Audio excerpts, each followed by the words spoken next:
Segunda Epístola Universal do Apóstolo Pedro, o último capítulo, capítulo 3.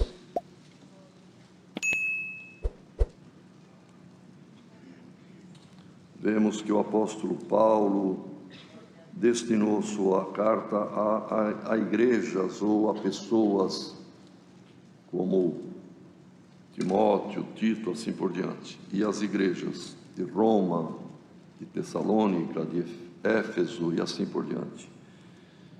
Pedro, porém, irmãos, escreveu duas epístolas, duas cartas,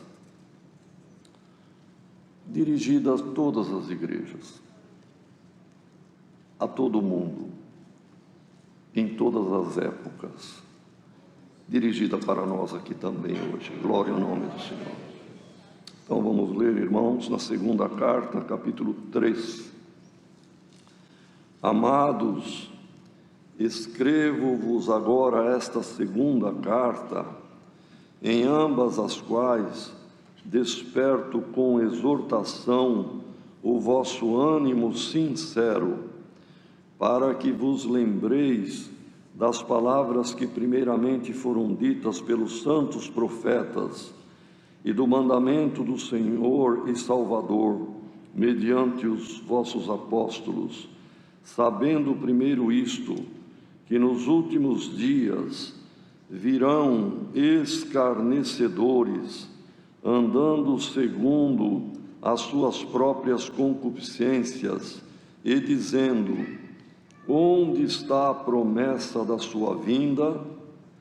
Porque desde que os pais dormiram, todas as coisas permanecem como desde o princípio da criação. Eles voluntariamente ignoram isto, que pela palavra de Deus, já desde a antiguidade, existiram os céus e a terra, que foi tirada da água, e no meio da água subsiste, pelas quais coisas pereceu o mundo de então, coberto com as águas do dilúvio.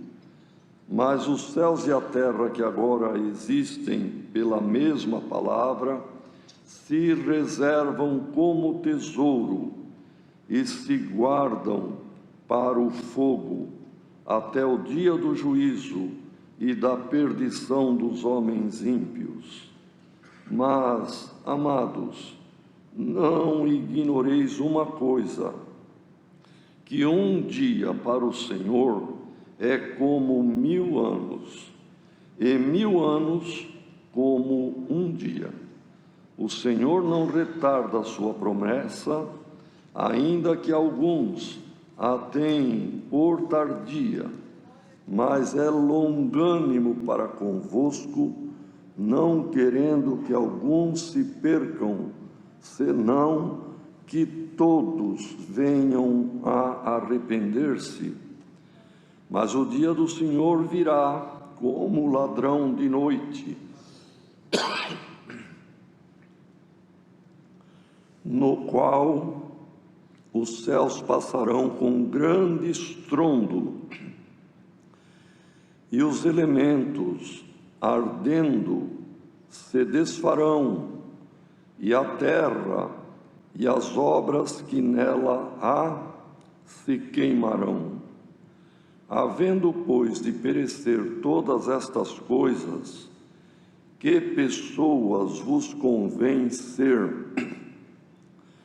em santo trato e piedade, aguardando e apressando-vos para a vinda do dia de Deus, em que os céus em fogo se desfarão e os elementos, ardendo, se fundirão. Mas nós, segundo a sua promessa, aguardamos novos céus e nova terra em que habita a justiça.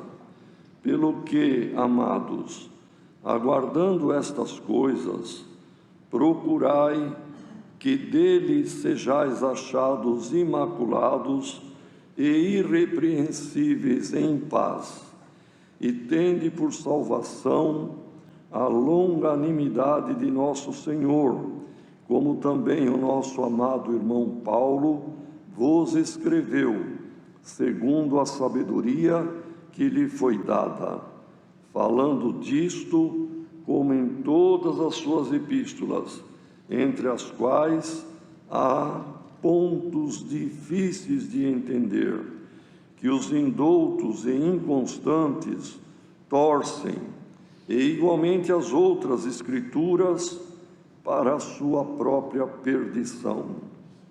Vós, portanto, amados, sabendo isto de antemão, guardai-vos de que, pelo engano dos homens abomináveis, sejais juntamente arrebatados e descaiais da vossa firmeza.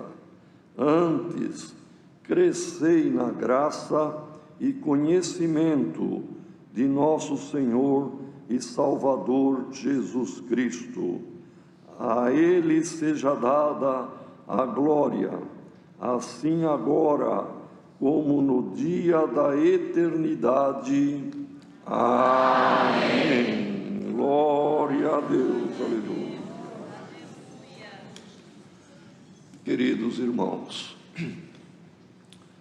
Deus sempre pegou as coisas simples para confundir aquilo que é complexo. Pegou as coisas fracas para confundir os fortes. E pegou coisas de pessoas muito humildes para confundir os sábios.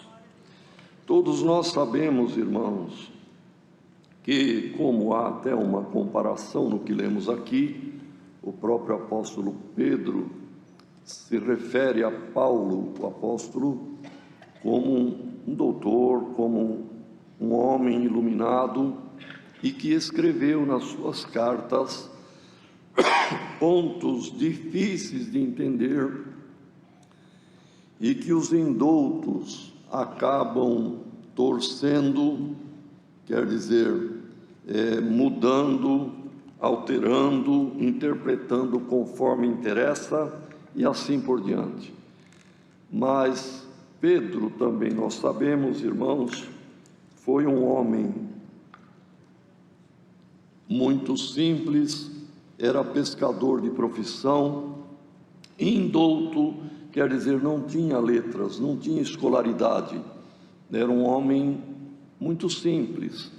Já Paulo era doutor da lei, era instruído em muito conhecimento, era iniciado no Sinédrio antes da chamada por Cristo no caminho de Damasco.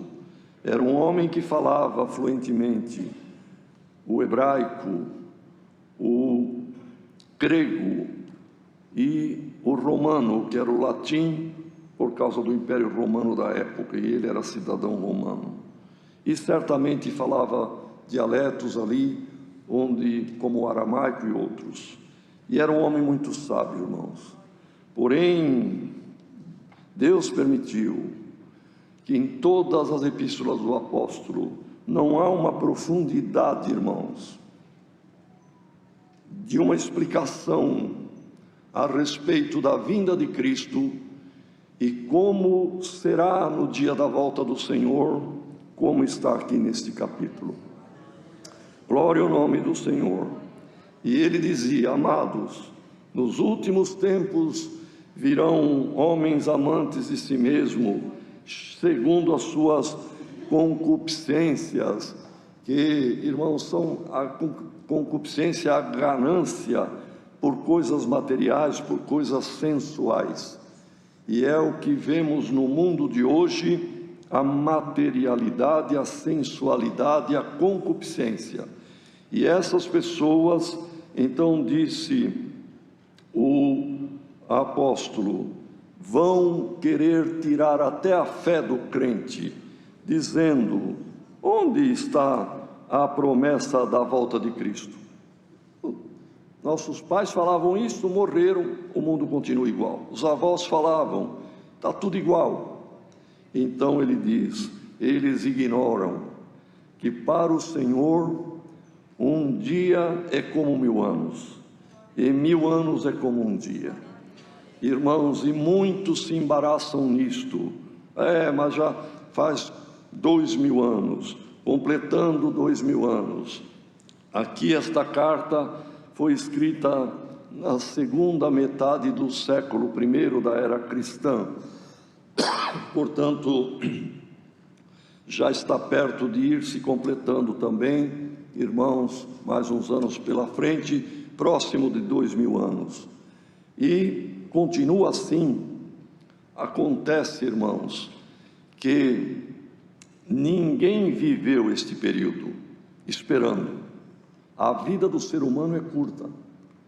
Todos nós e todas as gerações que passaram viveram 50, 60 anos. Teve época que pessoa com 60 anos estava velho e já também morriam.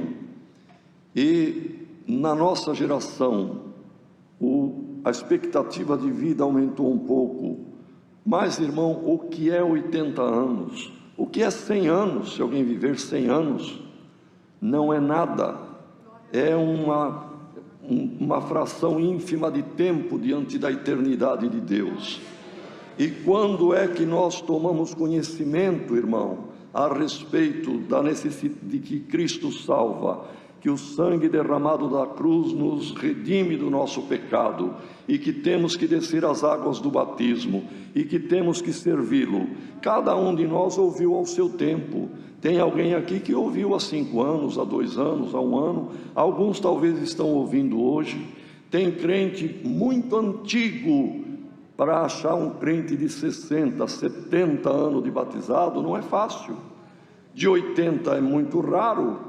E algum crente que faz 90 anos que é batizado e está aqui conversando, irmão, eu acho que já não tem, porque teria batizado com 12 anos, deveria ter 102 anos hoje. Então a vida humana é muito curta.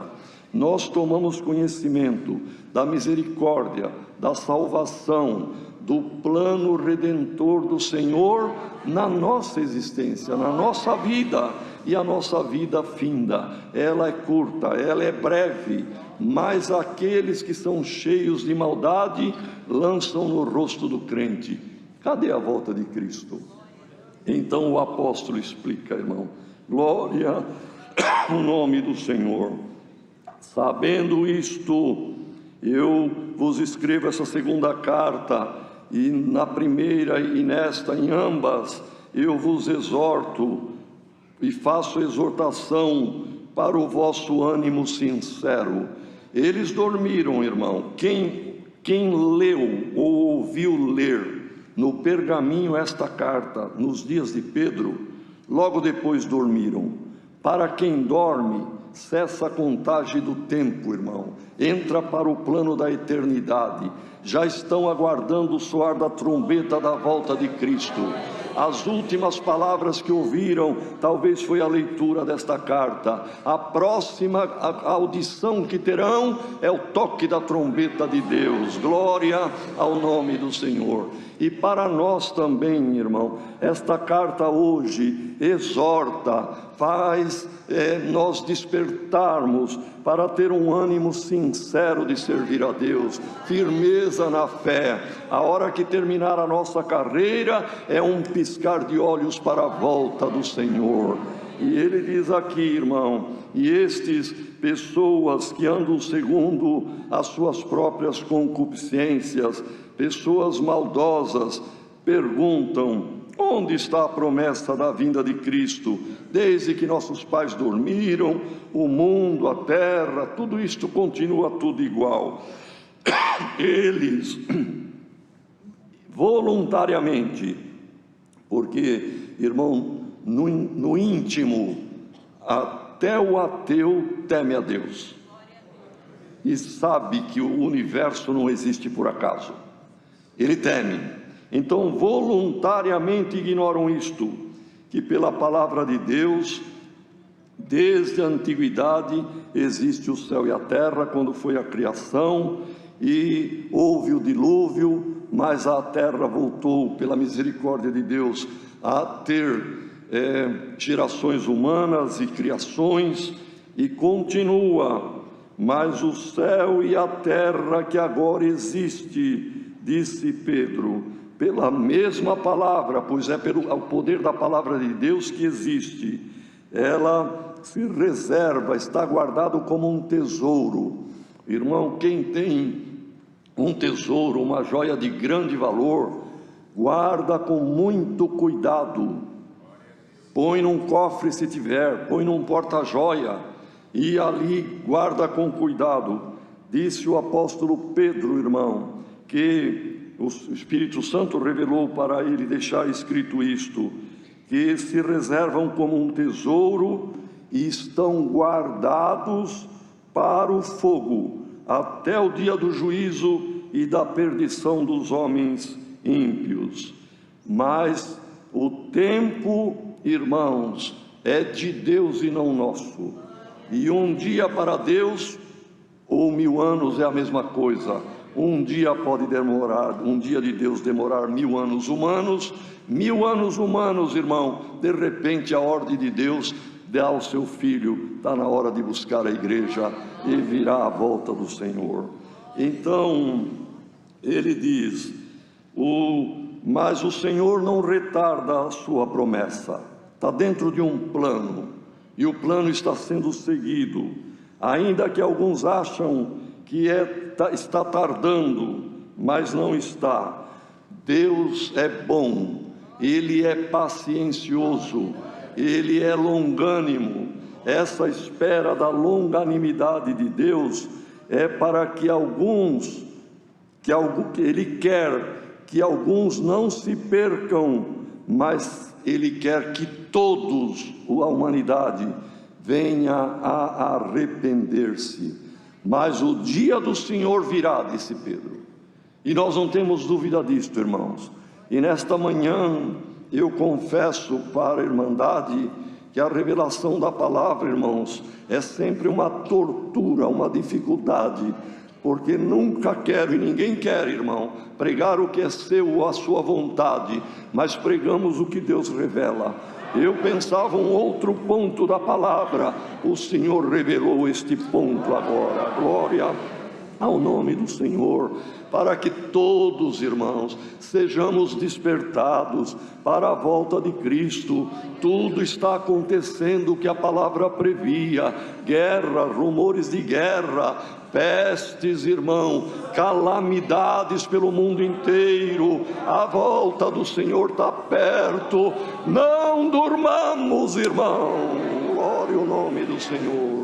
E alguém que estiver dormindo, desperta. Alguém que está postergando o teu batismo, procura pôr-te em ordem enquanto é tempo. Glória ao nome do Senhor, pois a volta de Cristo se abrevia. E diz aqui a palavra, irmão, mas o dia do Senhor virá, e ele vai ser como um ladrão da noite que ninguém espera. E o céu, olha, irmão, a descrição do apóstolo indouto, pescador simples, ele entra numa profundidade de assunto aqui, a respeito da fusão nuclear dos elementos. É muito claro o que ele diz aqui. Perdoem, irmão, às vezes alguém acha, mas o irmão entra num assunto científico. Mas a palavra de Deus é ciência. A ciência perfeita é a de Deus. Glória ao nome do Senhor. Então, irmão, olha a descrição de um homem simples. Era o Espírito de Deus dizendo que este céu e esta terra, com grande estrondo, passará. Onde os elementos, o que são os elementos? São os átomos que constituem a matéria, irmão. São os elementos químicos que compõem a matéria, seja gases na atmosfera, seja, irmão, líquidos ou sólidos, são os elementos químicos que compõem a matéria. E olha a descrição do pescador indouto, mas o Espírito de Deus nele, irmão. Irmãos, isto acontecerá no dia do Senhor, que os céus passarão com grande estrondo, e os elementos ardendo se desfarão, e a terra e as obras que nela há se queimarão. Portanto, diz ele, nós, sabendo disto, vamos aguardar apressadamente a vinda do Senhor, para o dia que os céus em fogo se desfarão. Vai voltar a ser energia, e os elementos ardendo se fundirão. Irmãos, a fissão nuclear, que é a bomba atômica, isso aqui está escrito há quase 2000 anos. Os séculos se passaram, homens se debruçaram como pensadores sobre todo tipo de ciência, mas foi agora, irmão, no século passado, que um homem chamado Einstein, também por revelação de Deus, e Deus permite que vá evoluindo o conhecimento, chegou à teoria da relatividade e passou a entender o que é e como é que a matéria, seja gasosa, líquida ou sólida, pode virar energia, e a energia pode virar matéria. E aí então, a partir disto, se descobriu a fissão primeiro nuclear, que toda energia que está no núcleo de um átomo, se ele for bombardeado ali com nêutrons, ele pode se transformar em dois menores e liberar uma quantidade enorme de energia. Foi o que aconteceu, irmãos. Deus deu a graça mais de uma vez de estar no Museu da Bomba, ali em Hiroshima, onde os americanos no final, em 1945, no final da Segunda Guerra, soltaram bomba em Hiroshima e em Nagasaki. Nagasaki estive, mas não fui ver, mas em Hiroshima fui algumas vezes. Tem uma irmã que trabalha no museu e nos mostrou particularidades, irmão. Com esta liberação de energia, a temperatura foi da ordem de milhões ou de graus, irmão, uma coisa estupenda, de tal forma que vimos em algum muro, em alguma parede, pessoa que estava passando naquele momento foi vaporizada, ficou a silhueta da pessoa na parede, ferros retorcidos, uma coisa tremenda, uma força, irmãos, que está na matéria e foi liberado como energia. Isto é a fissão, onde um átomo se transforma em outros dois menores e libera este absurdo de energia a temperaturas altíssimas. Mas Pedro, o homem simples, fala da fusão nuclear, irmãos. Os elementos fundindo com grande estrondo se desfarão. E a fusão, irmãos, é ainda muito mais forte na liberação de energia do que a bomba atômica. É a fusão nuclear. Átomos se fundem e vão se fundindo e vai virando energia, e diz aqui a palavra, haverá um grande estrondo, os elementos se fundirão e se desfarão. Glória ao nome do Senhor. E tudo aqui desaparecerá, irmãos, em energia, porque nada se cria, nada se perde. A matéria volta a ser energia. A energia, o poder, a potência é Deus, é de Deus, dele saiu, ele criou, para ele tudo volta. Glória ao nome do Senhor. Irmão, permita a Deus que alguém saia deste culto um pouco mais crente. Permita a Deus que alguém que está ouvindo esta palavra ande depressa, busca servir a Deus. A volta de Cristo se abrevia, se aproxima, e as coisas da palavra de Deus não são brincadeira. Glória ao nome do Senhor. Para onde iremos nós, irmão? Então vem a resposta do apóstolo. Glória ao nome do Senhor. Mas nós, irmão, depois que acontecer tudo isto, e nós, mas nós, segundo a promessa do Senhor, aguardamos novos céus e nova terra, onde habita a justiça. Glória ao nome do Senhor. Sem a corrupção, sem a maldade, sem o pecado, sem a mentira deste mundo, iremos para a eternidade, irmão, habitar na nova Jerusalém, que descerá do céu depois do milênio e pousará na nova terra preparada por Deus para vivermos a eternidade.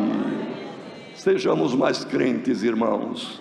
Vamos dar mais valor neste plano eterno de salvação que o Senhor operou contigo, irmão, comigo, com a irmã, com quem está ouvindo esta palavra e ainda não é crente, com quem está ouvindo esta palavra e está dizendo: eu vou me batizar, mas depois que eu gozar o mundo. Não faça troca com Deus, abrace com a misericórdia desta palavra hoje, peça o teu batismo. A volta de Cristo está perto, está prestes. Bem-aventurado quem naquele dia for achado guardando a palavra de Deus. Ao soar da trombeta, assim como um grande ímã atrai agulhinhas, limalha de ferro, assim seremos atraídos para o Senhor na glória e viveremos com Ele. Bendito seja o nome do Senhor. Que ninguém termine a vida terrena e não tenha a esperança da vida eterna, vá para a segunda morte e sofrer o dano da segunda morte, mas que tenhamos, irmão, a graça de dar valor ao plano salvador do Senhor, ao derramamento do seu sangue na cruz, que nos redime da morte e nos leva para a vida eterna. É a palavra. Deus seja louvado.